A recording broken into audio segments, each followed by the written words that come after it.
Alright, welcome back to our channel. Ito muli sa RP Max Vlogs. Mega love shoutout po sa ating lahat guys, mga kaibigan, mga kapatid, mga kalingap.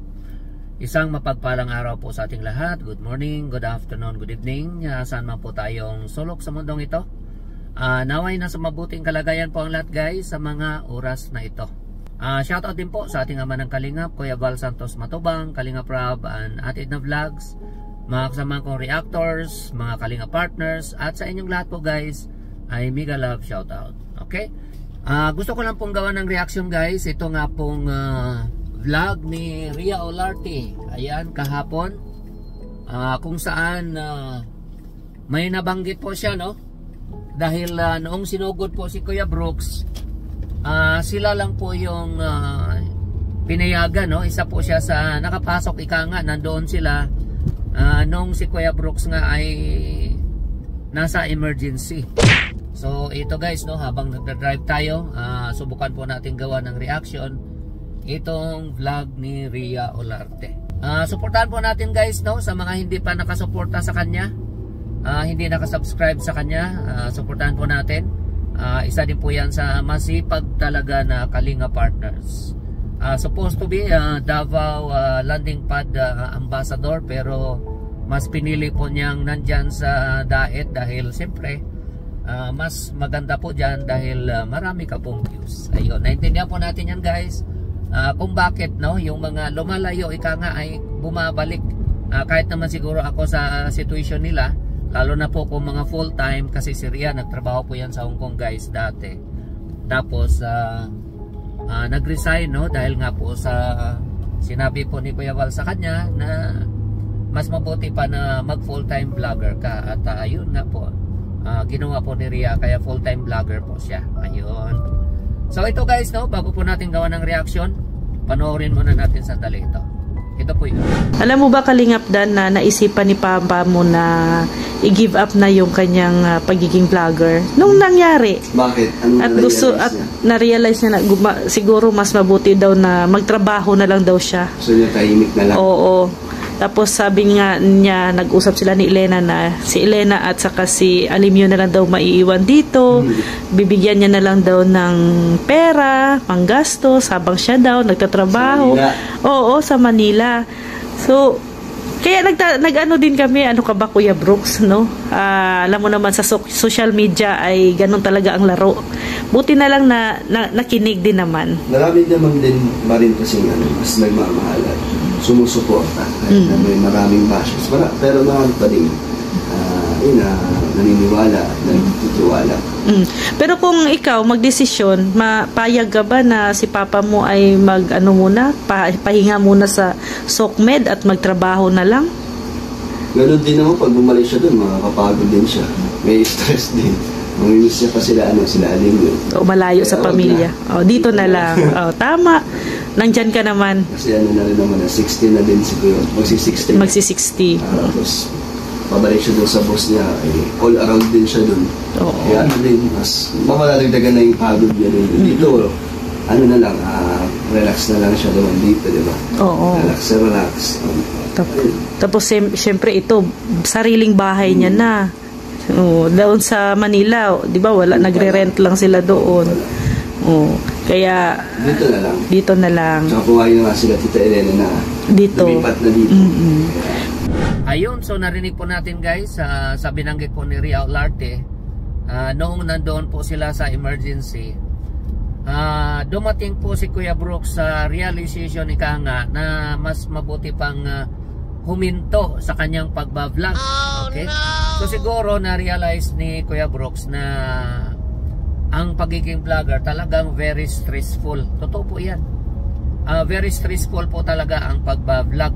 Unang-una po dyan guys, mapupuyat ka po talaga. And then pangalawa dyan guys, yung bashing ika nga, no? Marami talagang bashers, no, pag pinasok mo po ang mundo ng social media. Pero tama din po yung nabanggit ni Kalingap Dan, marami man ang bashers, marami din naman ang nagmamahal. So ika nga, focus ka na lang doon sa mga nagmamahal sa'yo. So yun nga po guys, ang plano ni Kuya Brooks, pupunta siya ng Maynila, babalik po siya sa dati niyang trabaho. At yung kanyang mag-ina ay iwanan sa Daet. at magpapadala na lang siya ng ika nga no, pang konsumo nila. Pero at the end din naman na convince nila na siyempre no, nandyan na siya at mas malaki naman ang kinikita niya bilang charity vlogger. Marami nag-support sa kanya kahit maraming buzzers, pero marami din po ang nakasupport sa kanya at may mga sponsors din po, patulad din po nitong bahay na meron siya. Siyempre tulong din po yan ng mga sponsors at tulong din po ni Kalingap Dan sa kanya. Ayun. At yun nga po no, nabanggit ni Kalingap Dan na sa edad ni Kuya Brooks na malapit na nga itong mag 60, tapos yung trabaho niya all around, mapapagod din siya. So bilang vlogger, napapagod siya. Kung mag full time siya sa trabaho, ganun din, mapapagod din siya. So kaya nga ang suggestion ni Kalingap Dan, mas mabuti pa na dyan na lang, dahil kasama pa niya yung pamilya niya. Iyon. At ito nga no, the same din naman na mga payo nila Ria Olarte sa kanya, na dyan na lang no, kasi ika nga nandyan ka na. Wag mo na lang intindihin yung mga basing sa'yo, focus ka na lang doon sa mga nagmamahal sa'yo. So katulad din po guys, ano, yung nagkasakit nga ako noon noong mga February, na kung saan huminto ako ng 2 buwan na hindi talaga ako nag-vlog kasi first 2 weeks nawalan ako ng boses. Pagkatapos noon, yun nga po no, umuwi si Mrs. kasi gusto niya doon sa Davao mag-birthday. Nahirapan ako sa schedule ko, katatapos mo lang sa sakit, nagre-recover ka pa, namaos ka pa, tapos ito ngayon na kailangan mong mag-edit hanggang alas 12, minsan inaabot ka ng 1:00, tapos kailangan mong gumising ng alas 4 kasi nga, o alas 3 no, dahil nga may pasok yung anak mo na nag-aaral dito, ikaw din may pasok ng alas 6, so kailangan talaga alas 3 magigising ako. Kaya doon ako nahirapan guys, at doon din ako naka-realize ika nga nung nagkasakit ako na mahalaga pa rin talaga ang kalusugan. Yun. Health is wealth. Sabi ko nga, anhin natin ang maraming views, malaking kita sa YouTube, kung yun naman ang ikakamatay natin. Yun. Sabi ko nga, kung araw-araw na matutulog ka ng 12, tapos gigising ka ng 3 o'clock dahil nga meron kang estudyante na kailangan mong i-prepare, at ikaw din kailangan mong mag-prepare, sabi ko hindi ko kaya. Kung pipilitin ko, baka dito na ako matapos. Kaya I decided na hindi na lang mag-vlog. Nung mga time na yun guys, na huminto ako, nasubaybayan ko naman ang Team Kalingap, syempre no, lalo na po yung mga live ni Kuya Val. Present po ako lagi dahil siyempre gusto ko rin pong updated no, sa mga pangyayari. Pero yun nga lang, hindi na ako nagba-vlog, hindi ko na nire-reactionan kung ano man yung mga napanood ko. Noong huminto ako guys, doon ko napagkumpara na ang sarap pala ng buhay, yung bang maaga kang natutulog, 8 o'clock, 9 o'clock maximum, natutulog na kami ng anak ko kasi nga maagang gumising. Doon ko napagkumpara na ang sarap pala na hindi ka pressured no, hindi ka nag-worry kung anong i-upload mo. Yun nga lang, siyempre yung views ko talaga noon bumagsak talaga, pati yung algorithm ng YouTube channel ko bagsak talaga noong mga time na yon. Pero sabi ko nga po, hindi naman ako full-time charity vlogger o full-time reactor, kaya walang problema. Siyempre meron naman akong trabaho na kailangan ko rin pong alagaan yung aking kalusugan dahil meron akong trabaho, hindi ako full-time reactor. Kaya sabi ko, babagsak man yung views ko, masisira man yung algorithm ko, okay lang. Ang mahalaga, sabi nga, health is wealth.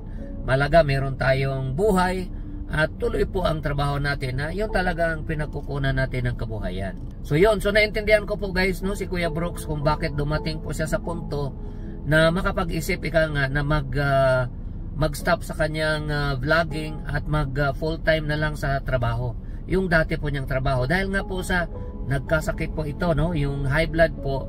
Sabi nga no, hindi po yan nangyayari overnight. Ika nga, it's a lifestyle problem. Number 1 po talaga dyan guys, puyat. Pagkatapos siyempre no, yung stress at sa mga kinakain mo na mga matataba, mga maalat, ayun. Pero sa nabanggit ko nga po, dahil nga po sa mga payo nila Ria at yung mga kasama niya, na-convince din naman nila si Kuya Brooks na wag nang ituloy ika nga yung kanyang plano na huminto sa pagbablog at umuwi ng Maynila. At sa nabanggit ko nga po guys, kahit naman po si Kalingap Dan disagree din po na o umalis si Kuya Brooks dyan sa Daet at pumunta ng Maynila para magtrabaho. Dahil yun nga po, no, mamimiss mo talaga yung family mo. Lalo na maliit pa itong anak niya. So, itong bunso. Kaya mas lalo niyang hahanapin o mamimiss niya. So, mahirap din. Mahirap ang buhay. Para po siya nag-abroad doon. Pag malayo ka sa pamilya mo, isipin mo guys, instead na makita mo yung anak mo, araw-araw, pag uwi mo galing sa trabaho, nakikita mo baka once a month na lang o di kaya once in 2 months, no? Depende. Tapos magre-renta. Isa pa, pagdating sa Maynila, kung nandun siya, magre-renta siya ng bahay o di kaya room. O kung isama man niya yung pamilya niya, magre-renta. So, talagang pressured ang buhay guys. Samantalang dyan, maganda yung kanyang bahay. So, yun ang isang advantage. Siguro, ang pinaka-the best na lang dyan, alam mo naman ni Kuya Brooks dyan, ignore mo talaga yung mga buzzers. Dahil pag intindihin mo yung mga buzzers, mga nambabasa sa'yo, ikaw talagang talo. Sabi nga ni Kuya Val, ang pikon talo. So wag mong intindihin pagka may nambabasa sa'yo. Ang basahin mo yung mga maganda, ang basahin mo yung mga maganda na sinabi sa'yo. At i-skip mo yung mga basing, no? Yung pagka may mga nabasa ka na talagang wag naman below the belt. Pero kung kaya mong i-tolerate mo na lang. So yun lang po yun. Ganun po talaga ang social media. Hindi nawawala ang mga negatives. Hindi po natin ma-please lahat guys, no? Pagdating sa social media. Kahit naman sa hindi sa social media, hindi po talaga natin ma-please lahat, no? Kahit saang larangan, no? Ng buhay. Ay ganun talaga. Marami talagang magko-comment ng negative sa mga ginagawa natin. We cannot satisfy everyone. So, ganun lang po yun. Idagdag ko lang guys, siguro para maiwasan ni Kuya Brooks yung ganun nga, pagtaas bigla ng blood pressure niya. Kung meron siyang maintenance, dapat regularly, religiously, kailangan i-take mo talaga yan, pagka meron kang maintenance. Kung wala kang maintenance, at that age, kailangan talagang kumonsulta ka sa doktor. Baka kailangan mo ng maintenance dahil unang-una, pag pumatong po talaga ng 50 yung edad natin, 90% talaga ng mga tao, babae man o malalaki, ay high blood po talaga. Dahil nga po sa lifestyle natin, o kung hindi man, genetic, So, na-inherit natin sa mga magulang natin. Normal po yan. Nangyayari po talaga yan. Ayun. So, tapos yung lifestyle, yung pagkain niya, iwas sa mga matatabang pagkain, mga maalat, yun ang dapat iwasan. Plus yung puyat. Kahit naman nagba-vlog ka, pwede mo namang iwasan na magpuyat. So depende na lang po yan sa kanya. Wag na lang niyang habulin masyado yung maraming upload o mag-live ng hating gabi. So yun ang mga bagay na iwasan. Kasi nga nakaka-apekto din po talaga pagka napupuyat ka. So doon po lalo kang na-high blood. Ayun. So yun lang po guys ang ating konting comment dito nga sa vlog ni Ria Olarte. Suportahan natin guys. Sana banggit ko nga po dahil isa po yan sa napakasipag na charity vlogger, Kalinga partner na nandyan po sa Daet. And of course, siyempre suportahan po natin ang ating ama ng Kalingap, Kuya Val Santos Matubang, Kalinga Prab, Ate The Vlogs, sa makakaya po natin mga Kalinga partners and reactors. Ayun. So, maraming salamat po guys sa inyong pagsuporta po ng mga videos namin, mga live namin. Alam po namin gaano kayo kabisi, ganun pa man talagang nag-spend kayo ng time para po sa amin, para masuportahan kami sa mga ginagawa namin. Ayun. So, ingat po tayo guys kung nasaan man tayo. God bless everyone. I love you all. Bye-bye.